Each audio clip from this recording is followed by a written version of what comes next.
നമുക്കൊരു നിമിഷം പ്രാർത്ഥിക്കാം. ദൈവം നൽകിയിരിക്കുന്ന ഈ ധന്യമായ മുഹൂർത്തത്തെ നമുക്ക് കൃതജ്ഞതയോടുകൂടി തന്നെ ആഘോഷിക്കാം. ആഘോഷങ്ങളൊക്കെ ഒരുപക്ഷെ ഒരു പരിധിവരെയും നമ്മുടെ കൂട്ടായ്മയും സ്നേഹത്തെയും ഒക്കെ വർദ്ധിപ്പിക്കുവാൻ ഉതകുന്ന വേദികളാണ്.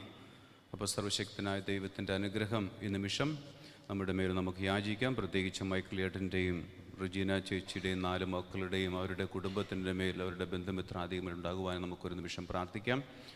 സർവശക്തനായ ദൈവത്തിൻ്റെ അനുഗ്രഹത്തിന് നന്ദി പറയുകയാണ് മൈക്കിൾ ചേട്ടൻ എന്ന്. അപ്പോൾ ആ ഒരു കൃതജ്ഞതയോടുകൂടി തന്നെ നമുക്ക് ദൈവത്തിന് നന്ദി പറയാം. നമുക്ക് ഈ കുടുംബത്തിനും നമുക്ക് ഓരോരുത്തർക്കും നൽകിയിരിക്കുന്ന അനുഗ്രഹത്തെ ഓർത്ത്. സർവശക്തനായ ദൈവമേ, ഞങ്ങളെയും ഞങ്ങളുടെ കൂട്ടായ്മയും കനിഞ്ഞ് ആശീർവദിക്കണമേ. അങ്ങ് തന്നിരിക്കുന്ന എല്ലാ കൃപകൾക്കും ഞങ്ങൾ നന്ദി പറയുന്നു.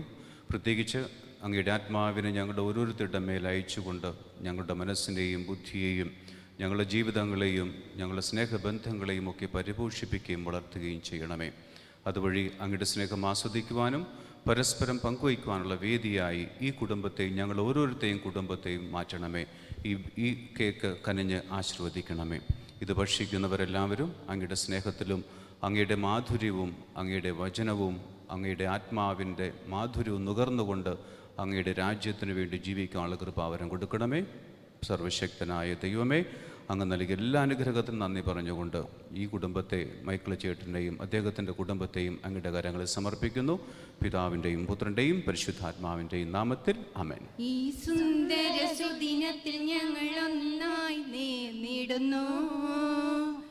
ഈ മംഗളദിനത്തിനാശംസകൾ ഞങ്ങൾ ഒന്നായി നേർന്നിടുന്നു. പിറന്നാളിൻ ആശംസകൾ നിറഞ്ഞ മനസ്സിൻ വാത്സല്യമായി പുളിത്തറ വീട്ടിൻ തിരുനാളമായി ഞങ്ങളുടെ അനുഗ്രഹമായി സ്നേഹസാന്ത്വനം ചൊരിഞ്ഞിടുന്നു. തിളങ്ങും അപ്പച്ചൻ, എന്തൊരുല്ലാസം എന്തൊരാവേശം, ഒന്നു നേരാൻ ആശംസകൾ. പിറന്നാളിൻ ആശംസകൾ.